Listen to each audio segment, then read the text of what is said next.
Yeah, Waltraud will talk about human and machine translations of non-existing words, I think, nonce words. So the floor is yours. Okay, thank you. So before anything else, let me say that I will be speaking also on behalf of my co-authors, my colleagues, Wolfgang Dressler from the University of Vienna and Elisa Mattiello from the University of Pisa. They are both linguists, and together we looked at possibilities to use machine translation for the translation of nonce words in literary texts. And our source text was a 19th century comedy entitled The Talisman by the Austrian playwright Johann Nestroy. What you can see on the slide is a scene from a recent performance in Vienna. You can see the main character, Titus. He's wearing a black wig, and this black wig is the talisman from the title, and I will come back to that. Nestroy was probably Austria's most important 19th century playwright. He wrote comedies, and you might know one of the English adaptations that have been made from one of his better known plays, Einen Jux will sich machen, literally, that would be He Will Go on a Spree. And this play was adapted twice by Thornton Wilder, The Merchant of Yonkers and The Matchmakers. They're both based on this play by Nestroy, and also Tom Stoppard's On the Wrestle is based on Nestroy's play.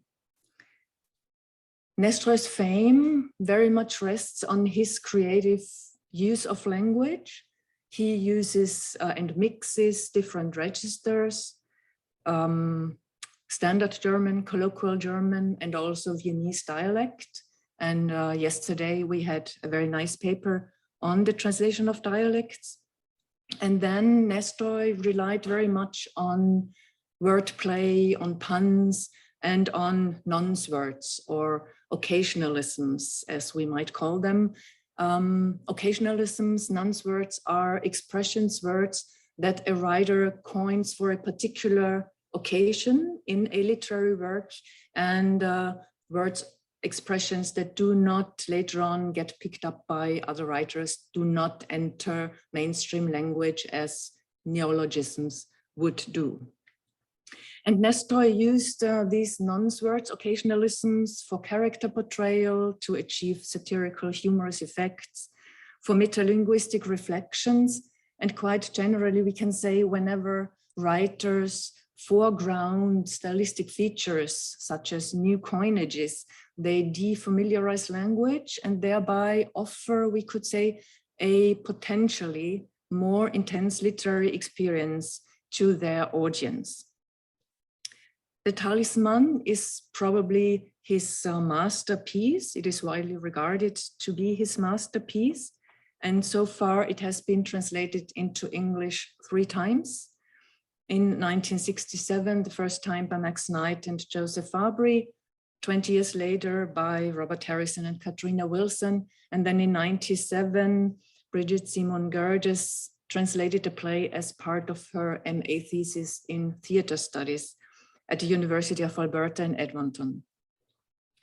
Now, my co-authors have shown in previous studies that English and Italian translations of several of Nestroy's plays do not contain very many new coinages.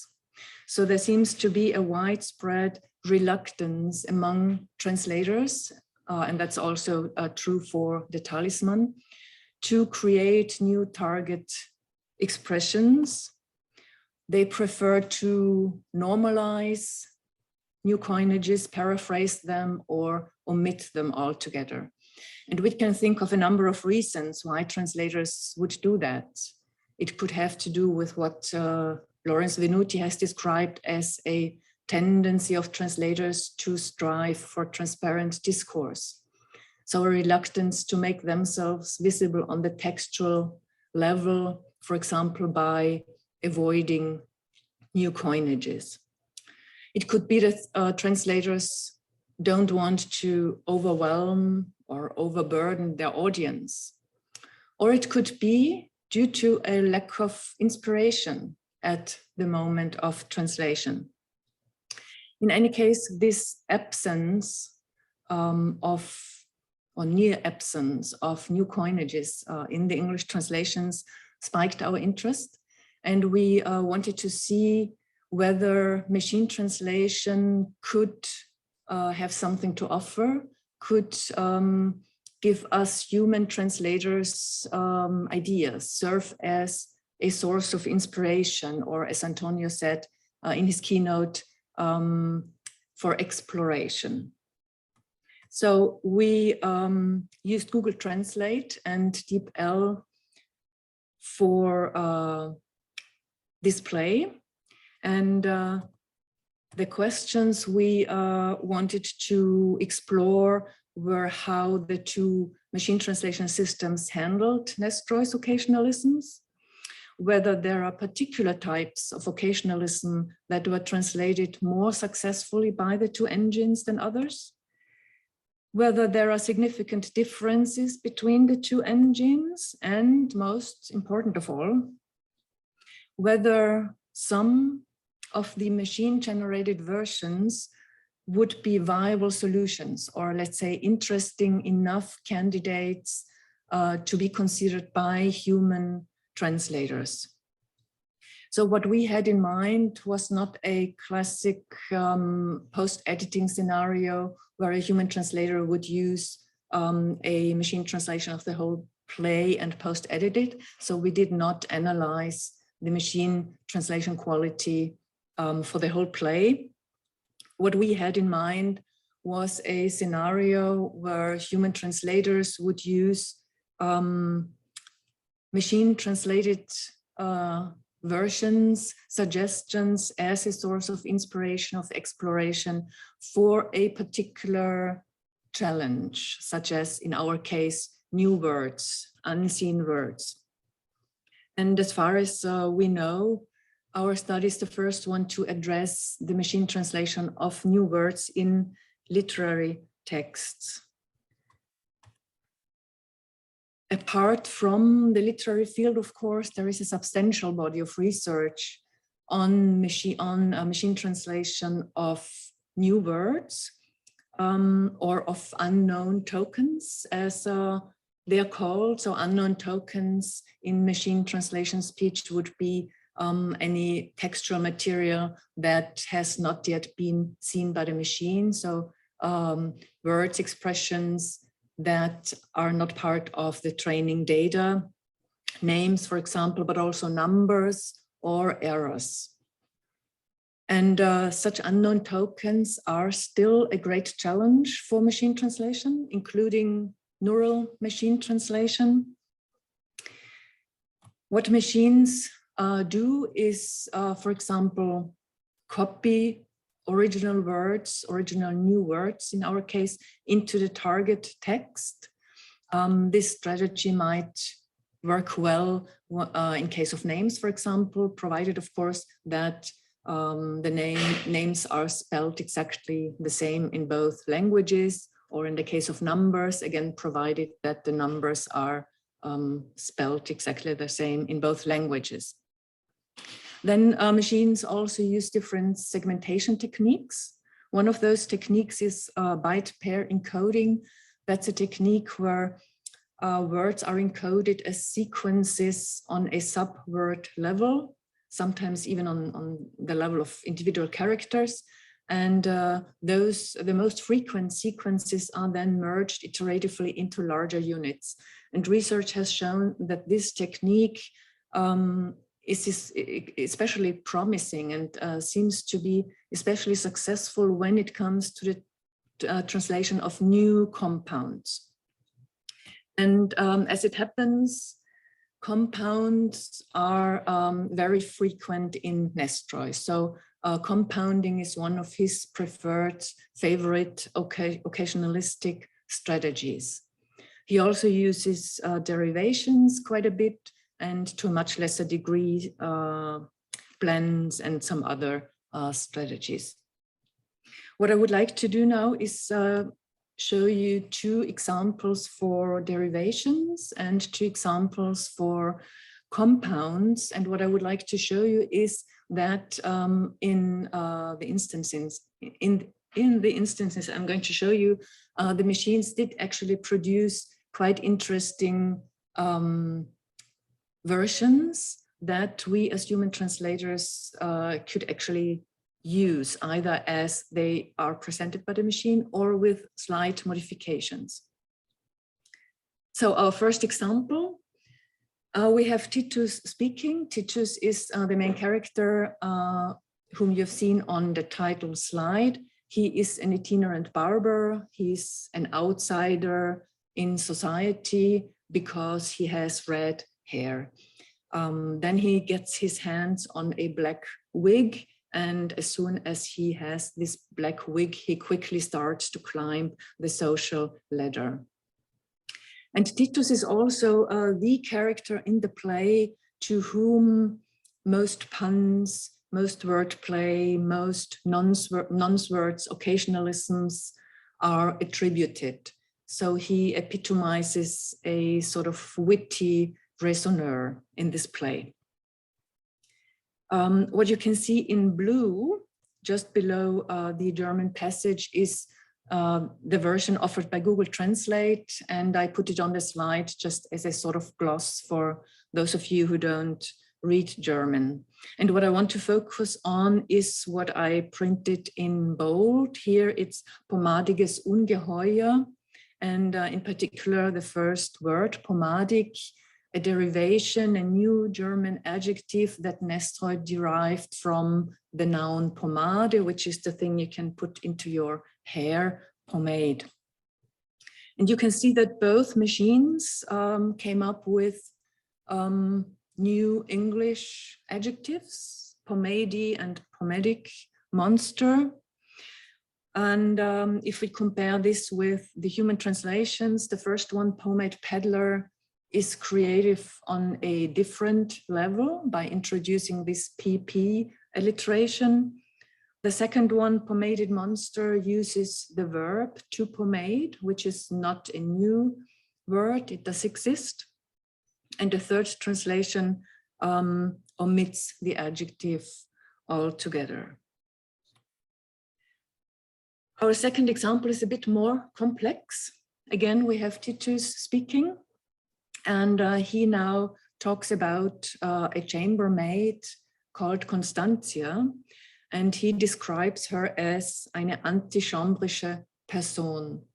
And what Nestroy did here, he did two things. First, he again created a new adjective derived from a noun, the noun here being ante-chamber, ante-room, the room before another room where the chambermaid works, so to say. And then he replaced the prefix anti with the prefix anti with an I instead of an E. And by doing this, what he achieved is that on a very subtle level, he was able to hint at the fact that at this point in the play, the relationship between Titus and Constantia is becoming increasingly tense in a negative sense, which is indicated by this anti. Now, both machines at first produced nonsense, but then we slightly pre-edited this passage and we replaced the anti with the old anti, and then both machines came up with anti-Chambrian person, which is not so bad in itself, I would say. And what I would like to argue, and what we argued in our study, is that this could very well be an inspiration for me as a human translator to come up with the anti-Chambrian person. And the anti-Chambrian person, if I again replace the E with an I, provided, of course, that I, as a translator, as a human translator, understand why Nestroy did it in the first place. But then I have an English version that carries all the different levels of meaning, just like the original, and that also, by defamiliarizing the English language, offers the audience an intense literary experience, we could say. Now on to two examples of compounds. Here we have Marquis speaking. He's not a Marquis in the sense of a duke or something, but it's his name. He's also a barber. He's Titus's rival. And he refers here to a genickbrechender Wasserfall, so a neck-breaking waterfall. And again, we have both machines coming up with the same new English compound, neck-breaking waterfall. And here, interesting, the second translation has the same new coinage in English, neck-breaking waterfall, while the first human translation is a very rough paraphrase, we could say, and the third translation again omits the whole passage. And our last example, again, we have Titus speaking, and this is an example that's very typical of what Nestroy does and liked to do. He liked to create new compounds using segments from other languages, from Italian, from French, and here from Latin. So we have this nolens-volens Leidenschaft, passion, that Titus finds within himself for Salome. And if we look at the human translations, again, they don't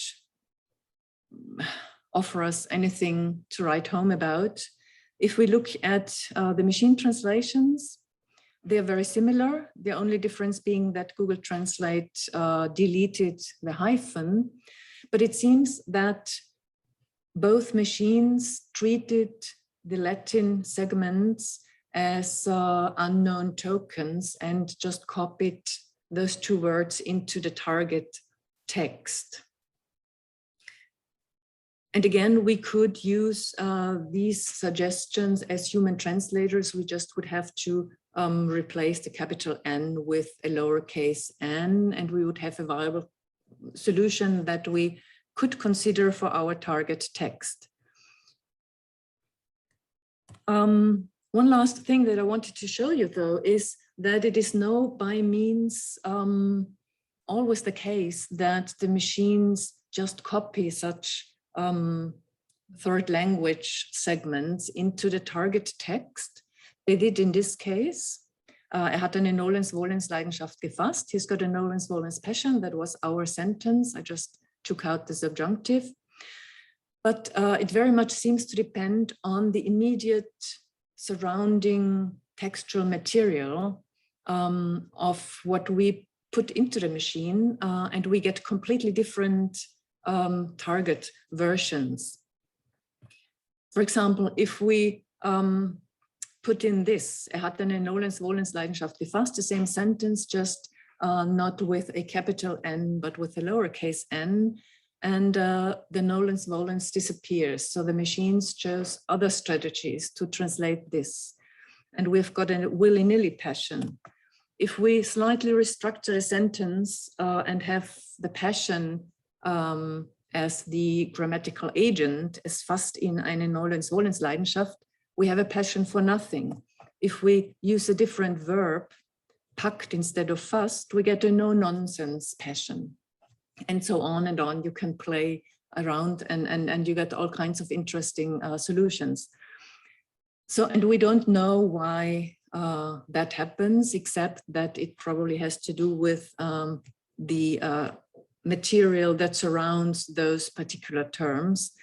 And machine translation developers also tell us that there are many cases with NMT, neuro-machine translation, where they can't explain why the machines generate a particular version.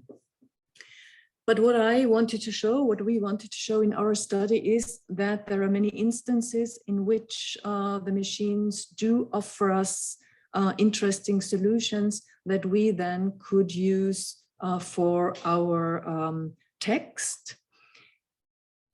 You might know the British mathematician Marcus du Sautoy. the Creativity Code came out in 2019, and in this book he also briefly touches upon the issue of machine translation. And he says that in his view, these algorithms, meaning machine translation, will not reach the status of human translation as long as the problem of consciousness, as he describes it, has not been cracked. But then he goes on to say that machine translation could very well be a tool for extending human creativity. And this is exactly what we wanted to show in our study, and what Antonio this morning described as a means of exploring, a tool for exploration. And I think Antonio also mentioned Samuel Leubli. He's a Swiss machine translation developer. And in a recent Slater interview, he was also asked about this issue of creativity of machine translation.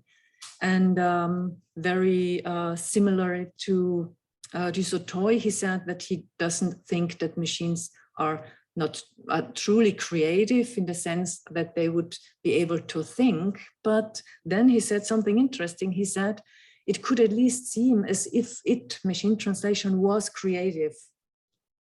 And I would like to conclude by saying that maybe for us human translators, this seeming creativity, in quotation marks, this seeming creativity might just be enough. Maybe we as human translators don't need the machines to be truly creative, to benefit from what they have to offer. Thank you for your attention, and a particular thank you I would like to say here to Nancy Hoffman, who I think is, or I hope she is listening from New York, because she spent many hours with me discussing the subtleties of various human translations compared to various machine-generated versions, and her insight as a native speaker and also as a poet was just invaluable. So a big thank you to Nancy here from Dublin to New York. Thank you. Thanks a lot, Waltraud. To me, at least, it was very nice to see a use of machine translation where, you know, it's not about making us faster, but yeah, exploring, right? So that was very nice. Let's see. I don't see a question yet. So in the meantime, I had a question myself.